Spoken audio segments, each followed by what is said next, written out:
Mesdames, Messieurs, bonjour, ici Michel Lacroix qui vous souhaite la bienvenue à l'émission Au 19e. De la grande visite cette semaine, une championne olympique qui, dorénavant, occupe la fonction de ministre déléguée au sport du Québec, Isabelle Charret. Et parmi nos invités également, une passionnée de golf, Caroline Néron. Tout ça et plus encore, cette semaine, à l'émission Au 19e. Au 19e, une présentation de RBC au service de votre réussite. En collaboration avec Mulligan Centre du Golf, pour un nouvel élan.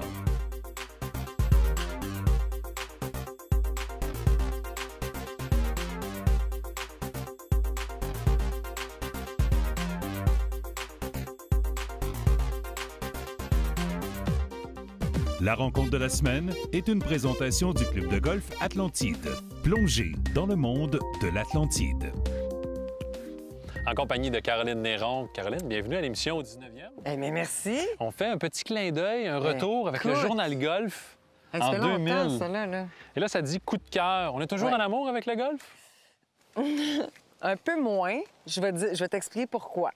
Parce que j'ai joué souvent, là. J'ai joué longtemps. Moi, j'ai joué de 10 ans à 16 ans, comme à tous les jours, 5 jours semaine. Mais c'est sûr qu'avec le travail, puis là, ma fille qui a 8 ans, je me sens mal d'aller jouer au golf. Fait que je pense que je suis dans une passe où je joue moins, puis éventuellement, je vais revenir.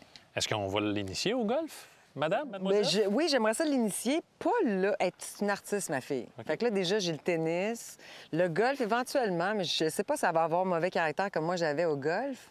Moi, c'était l'enfer, là. C'était pas drôle. Mais qu'est-ce qui t'a initié? Là?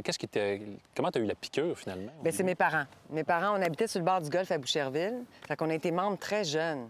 Mais, puis mes parents, c'est des grands golfeurs. Fait que moi et ma soeur, on a commencé très tôt. Sauf que c'est vrai que moi, j'avais un petit peu mauvais caractère. Tu sais, à l'époque, là, on était très compétitifs. Fait qu'il y en avait des bâtons qui revolaient. Ou des petits coups de bâton sur la tête. Je sais même pas pourquoi on faisait ça. Et puis, on a réussi à s'assagir au fil du temps? Vraiment. Écoute, je suis une douce, là. Je suis vraiment smooth. Je suis moins compétitive. Là, je le fais pour le fun. Au fil du temps, le golf t'a appris quoi pour ta carrière? Il m'a appris quoi à bien jouer au tennis? Pour ma carrière, écoute, je sais. Non, mais ça m'a servi, hein, parce qu'il n'y a pas beaucoup d'artistes qui jouent au golf. Et j'avoue que quand, une fois de temps en temps, je frappe la balle, je suis pas impressionnée. Fait que des fois, je m'en sers pour faire de la business, tu sais. Ça aide à convaincre à la fin de la journée au 19e? Bien, c'est-à-dire, au moins, tu as 19 trous pour le convaincre, tu sais. Fait que c'est bon, c'est un bon sport pour ça, pour faire des affaires. Depuis l'âge, tu as eu beaucoup de conseils techniques depuis l'âge de 10 ans. C'est quoi que tu essaies de retenir? C'est quoi tu te rappelles le plus? Bien, c'est-à-dire le positionnement de mes mains puis mes pieds. Tu sais, c'est sûr que j'ai gardé quand même cette espèce de swing que les gens disent un swing naturel, mais tu sais, à force de le faire... Bref, sincèrement, ma fille, j'aimerais ça qu'elle commence bientôt, tu sais, vers 10 ans, un peu comme moi, parce que c'est un fait que tu l'oublies pas. Fait que j'ai beau être poche, là, en général, là, j'ai toujours des bons coups qui me sauvent la face puis qui fait comme « Ah, elle est pas si pire. La fille, quand même... » Ah oui, elle a une bonne drive, le kit. Fait que là, je dis ça, là, je vais mettre une pression incroyable. On est prêt à essayer? La posture lors de la position d'adresse est excellente pour Caroline Néron. La prise est exemplaire et les pieds sont à la même largeur que les épaules. Légèrement plus large lui permettrait un meilleur transfert de poids et développer davantage de puissance, mais ça ne doit pas être fait au détriment du contrôle. Son accélération lorsqu'elle attaque la balle est un autre point positif, puisqu'on remarque que la tête de son bâton atteint sa vitesse maximale à l'impact et même légèrement après. Une telle action vous garde en contrôle et vous assure une bonne transition au sommet de l'élan arrière. Un point à vérifier est le maintien de sa posture durant l'élan arrière, justement. Beaucoup de golfeurs et golfeuses veulent maximiser leur puissance et pour ce faire, ils vont maximiser leur amplitude. Malheureusement, c'est un mythe, car plus vous allez loin, et plus vous risquez de modifier votre posture. Et c'est ce qui se produit au sommet de l'élan de Caroline. On constate qu'elle se relève au sommet, ce qui l'oblige à se réajuster à la descente. Le tout se déroule très rapidement et il est certain qu'avec une bonne dose de coordination, on peut arriver à jouer de l'excellent golf, malgré tout. Hein, l'expérience a parlé. Hein, quand même? Caroline, merci beaucoup pour cette Merci, entrevue. ça me fait plaisir. Bonne saison. Notre question piège concerne cette semaine, bien entendu, l'Omnium canadien RBC. Quel a été le dernier joueur à avoir remporté l'Omnium canadien 2 années de suite? Est-ce que c'est A, Jonathan Vegas, B, Brent Snedeker ou C, Jim Furyk? La réponse après la pause.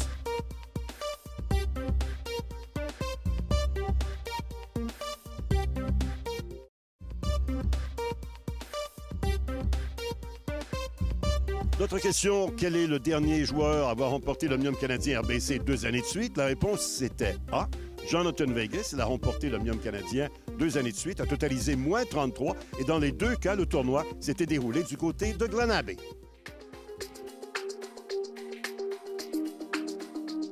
Les trouvailles de la semaine avec Jean-Sébastien Légaré. Voici une alternative au golf, mais qui vous permet tout de même de profiter du parcours. Fling Golf est un concept qui mélange 2 sports, le golf et la crosse. Grâce à un design spécial, ce bâton Fling Golf vous permet de catapulter la balle de golf à des distances surprenantes. Si vous avez de la difficulté à soulever la balle ou à contrôler la trajectoire de votre balle avec un équipement traditionnel, Fling Golf propose une solution dynamique et complètement différente. Tout ce dont vous avez besoin pour profiter de votre partie, c'est d'un bâton Fling Golf. Quoi de mieux que d'observer et d'analyser en direct les éléments techniques que l'on travaille, et ce, à partir d'une paire de lunettes. Avec Live View Golf et ses lunettes de réalité augmentée, plus besoin de regarder sur votre téléphone intelligent ou votre tablette pour corriger votre élan. Vous pouvez maintenant le faire instantanément tout en frappant des balles grâce à une mini-caméra située dans le coin supérieur droit de la lunette.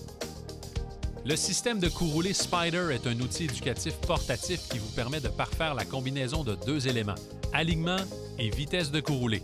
De plus, ces 4 balises protègent les pourtours de la coupe des coups roulés qui manquent légèrement de précision. Pour augmenter le défi, vous pouvez simplement interchanger les balises et ainsi réduire l'espace qui donne accès à la coupe. Cette semaine, on reçoit Isabelle Charret, qui est la ministre déléguée à l'Éducation. Bonjour. Bonjour, ça va bien? Ça va bien, merci.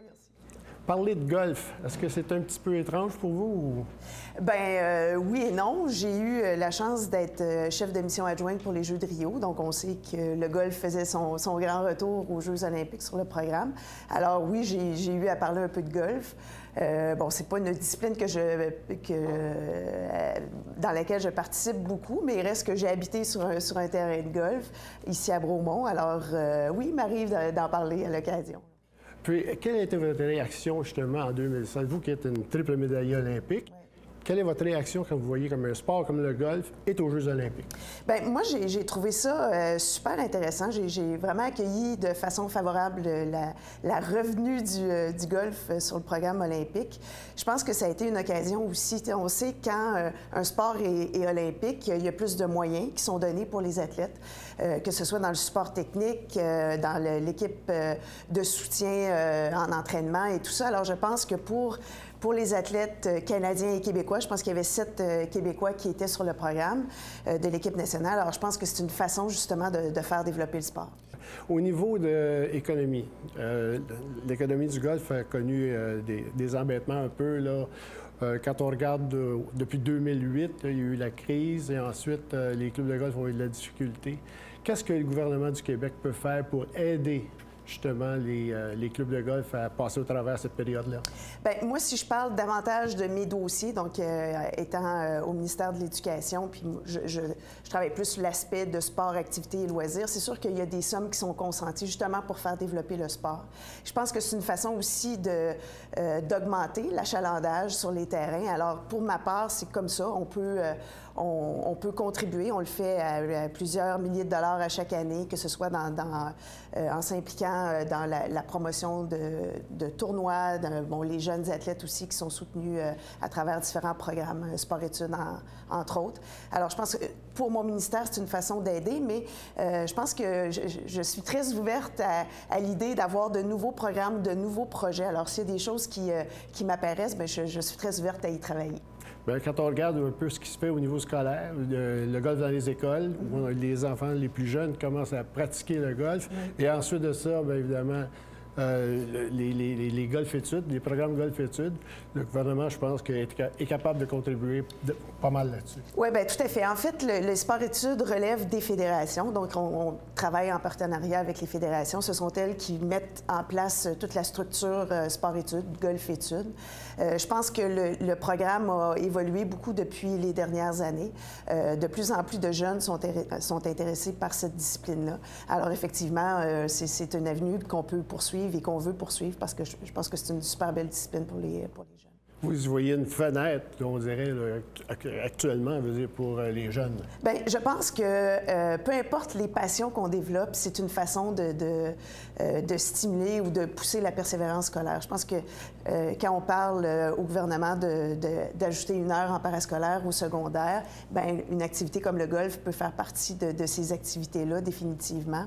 Je pense, moi, j'ai eu la chance d'avoir le patinage de vitesse quand j'étais jeune. C'est ce qui m'a amené à me dépasser, à vouloir poursuivre des objectifs, à développer plein d'habiletés, mais plein de valeurs aussi, puis de compétences. Alors, je pense que c'est une façon pour les jeunes de s'investir dans une discipline, dans un sport ou dans une activité culturelle ou peu importe, mais de développer les passions. Je pense que c'est une façon de promouvoir la réussite des jeunes. Merci pour votre rapport. Merci. Merci. Après la pause, soyez avec nous et je vais vous expliquer pourquoi j'ai mis des diachylons sur mes bras.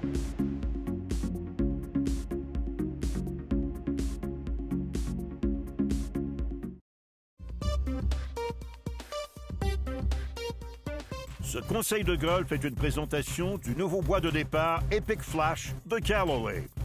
Aujourd'hui, on va travailler ensemble sur 3 éléments critiques pour réussir vos coups roulés et pour avoir plus de constance. Alors, la première, ça va être la position de la balle. Saviez-vous que c'est très important de toujours avoir la même position de la balle? Alors, je vais demander à Steve, qui va travailler avec moi aujourd'hui, vous devriez demander à votre professionnel de golf pour vérifier cette position. Steve, si je place ma balle au plein centre, avec le laser qui est sur mon bâton, vérifiez où je vise. OK? Si je le place un petit peu en arrière, est-ce que tu peux me dire? Maintenant, vous voyez que je vise beaucoup plus à droite. Et si je le place un petit peu en avant, pour moi, alors regarde, là, je suis directement au centre. Alors, j'ai juste à ramener la balle, enlever le laser, le remettre à Steve. Et à ce moment-là, si je m'installe avec ma balle toujours à la même position, c'est juste en avant du centre, je suis aligné parfaitement. Alors, la majorité de coups roulés qui sont manqués, c'est pas un mauvais mécanique, mais c'est un mauvais alignement. Alors, vérifiez où votre balle devrait être placée. Deuxième élément que j'aimerais travailler, c'est où les yeux devraient être. Alors, on a enseigné pendant des années et des années que les yeux devraient être directement au-dessus de la balle. Ils ont appris avec la science que si on fait ça, que malheureusement, il y a une petite distorsion quand on pivote la tête. Alors, on voit le trou plus à gauche qu'il est vraiment.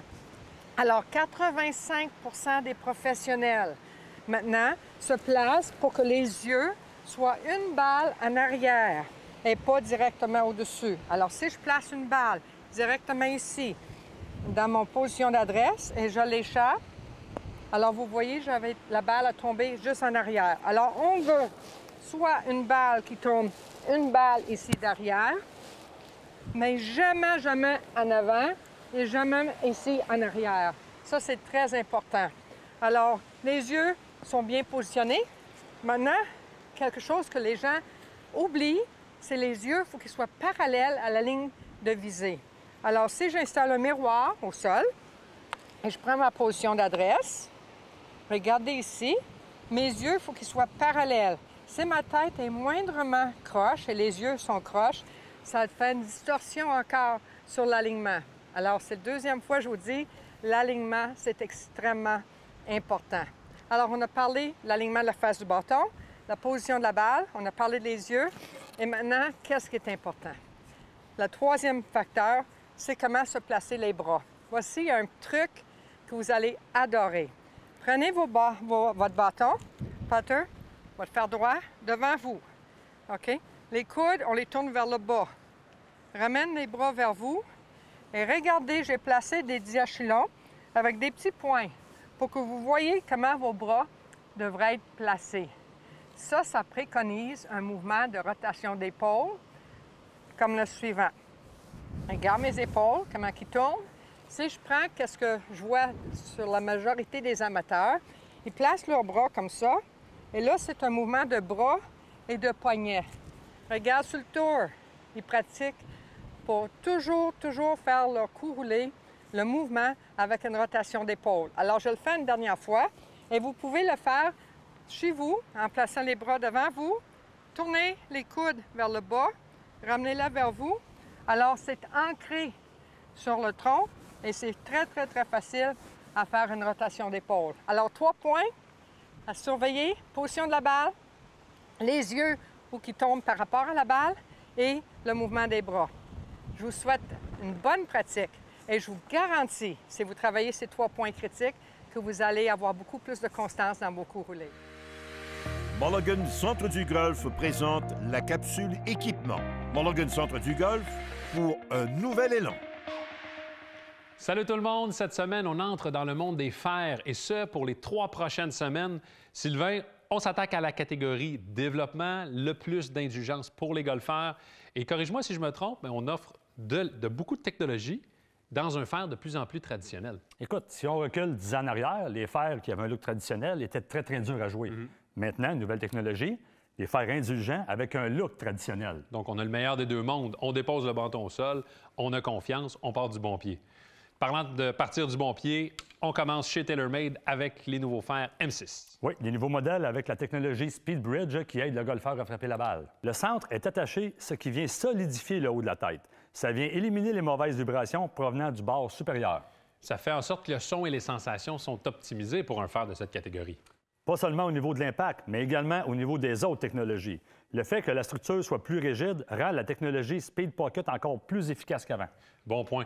On a un fer plus permissif que le M6 chez TaylorMade et c'est le MCGB. Les fers MCGB sont l'arme ultime pour ce qui est de la hauteur et de la distance. Ils possèdent toutes les technologies de pointe chez TaylorMade. Speed Pocket, Face Slot, cône inversé, le tout à l'intérieur d'une construction multimatérielle. Donc, rien n'est laissé au hasard. Du côté de Cobra, maintenant, on offre les fers King F9. Oui, quand on le regarde de près, on voit vraiment un look différent. À l'intérieur, on retrouve 33 grammes de tungstène aux extrémités de la semelle afin d'assurer la stabilité de la tête. Oui, et tout comme les boîtes de départ, la technologie Speedback permet d'obtenir la combinaison idéale entre un centre de gravité optimal et un moment d'inertie très élevé. La semelle aussi a été modifiée. Oui, elle a été usinée différemment afin de reculer au maximum le centre de gravité et améliorer le glissement de la tête sur le sol au niveau de l'impact. Intéressant. Maintenant, du côté de Callaway, on a mis le paquet dans la nouvelle version noire Big Bertha. Écoute, les ingénieurs ont mis toutes les nouvelles technologies ensemble sur ce produit. À l'intérieur de la cavité, on a un insert en tungstène qui ne touche pas aux parois de la tête grâce à un nouvel uréthane rempli de bulles d'air, ce qui permet une position optimale du centre de gravité. Ce qui est intéressant, c'est qu'on déniche de plus en plus des nouveaux matériaux qui permettent d'améliorer vos résultats. Et cet uréthane Microsphere qu'on appelle du côté des ingénieurs de chez Callaway en est un excellent exemple. Maintenant, du côté de Titleist, les fers 718 AP1, un très beau look, beaucoup d'indulgence. Écoute, comme on l'a mentionné la semaine dernière lors de l'émission des hybrides, on est sur un cycle de 2 ans. Un fer vraiment populaire avec un look relativement petit pour cette catégorie. Les fers AP1 possèdent une cavité arrière progressive. Lorsqu'on emploie le mot progressif, Sylvain, ça signifie que chaque fer est différent. Les dimensions, les technologies varient à chaque fer. Exactement. En fait, contrairement aux fers moyens et courts, les fers 4 et 5 possèdent une immense cavité interne qui permet de positionner davantage de poids en périphérie, ce qui n'est pas le cas avec les fers courts, parce que ce n'est pas la distance qui est primordiale, donc les fers courts sont construits différemment. Merci Sylvain pour ces explications. Ça me fait plaisir. Ça ne se termine pas là pour les fers. La semaine prochaine, les fers de catégorie perfectionnement.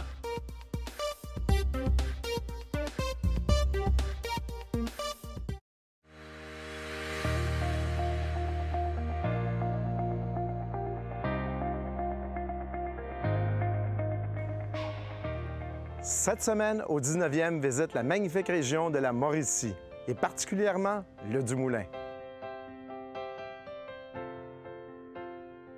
En compagnie de Steve Landry, directeur de golf du club Dumoulin. Steve, merci de nous recevoir. Merci à vous d'être là. Steve, parle-nous un peu d'historique du club de golf Dumoulin. Oui, c'est un club de golf qui a été fondé en 1968. Des hommes d'affaires de la région qui ont parti le projet d'un club de golf ici, 18 trous. Ça a été inauguré en 69, donc c'est notre 50e anniversaire cette année. Ça a tout le temps été des membres actionnaires ici jusqu'en 2013, où ce qui a été acheté par M. Ladouceur, Clément Ladouceur. Quelles ont été les premières actions de M. Ladouceur quand il est arrivé en poste ici en 2013? Bien, le but premier, c'est sûr que c'était de faciliter le travail d'un petit peu tout le monde. Donc, on a investi beaucoup sur l'équipement. améliorer le système d'arrosage, c'était très difficile ici, de l'équipement, donc la machinerie, amélioration des voiturettes électriques aussi, l'entreposage des voiturettes électriques, donc beaucoup sur l'amélioration du parcours ici. Ouais. Donc, il a investi aux bonnes places. Et là, on arrive au 50e cette année, mais parle-nous maintenant du parcours comme tel. Oui, écoute, très beau parcours. On est chanceux, très bien manicuré aussi. On a 2 9 trous extrêmement différents. Donc, on a un premier 9 trous qui est beaucoup plus large, donc on est capable de frapper la balle, comme qu'on dit. Quand on arrive sur le deuxième 9, beaucoup plus étroit, un petit peu plus spot golf, comme qu'on peut dire. Donc, oui, il faut placer nos coups de départ si on veut réussir à bien performer sur le deuxième 9. Là. Donc, plus dangereux le deuxième 9, alors la fin de partie est dangereuse un peu. Exactement ça, il faut garder notre concentration. On y va avec les trous coup de cœur ou nos trous vedettes qu'on aime beaucoup ici. Oui, personnellement, c'est sûr. Trou numéro 1, qui est derrière nous. Départ surélevé, normal 4 d'environ 400 verges, 395 précisément. C'est un trou qui semble relativement simple, pas très large. On a le bois à gauche, bois très dense, trappe de sable du côté droit aussi. Donc, on évite le côté droit, on évite le côté gauche. Il faut réussir à placer un bon coup de départ. Puis, il va nous rester environ 175 verges là, pour rentrer au vert. Donc, un trou qu'on peut birder ou... Difficilement, plus difficilement, surtout en début de parcours. Trou numéro 8, normal 3, 185 verges qu'on peut étirer là, avec des positions de fanion à l'arrière jusqu'à 200 verges. Un verre d'une bonne dimension, par contre. Protégé par 3 grandes trappes de sable, donc pas nécessairement simple, légèrement surélevé. Donc, si on n'est pas dans les fosses de sable, on va avoir un coup d'approche encore assez difficile là, pour terminer le trou puis sauver notre normal. Là. Donc, si je comprends bien, on peut avoir un bon 9 jusqu'au 7e, mais là, ça peut se gâter au 8e. Exact, 8-9 pour terminer, puis le deuxième 9 après ça. Et le deuxième 9 nous réserve de beaux trous aussi. Oui, très beau trou. Écoute, on a le numéro 14, un long normal 4, relativement large, légèrement couldé vers la droite. Un très grand verre avec des ondulations. Un de nos plus beaux verres ici, à mon avis. Des trappes de sable aussi pour border. On finit aussi avec le trou numéro 18, je dirais un autre coup de cœur, un par 4 très étroit. Donc encore là, il faut placer notre coup de départ. Il va nous rester un 175 verges pour rentrer jusqu'au vert. Puis la beauté de la chose, c'est sûr, notre entrée au vert bordée avec la terrasse et le chalet du club, je pense que ça donne un beau coup d'œil.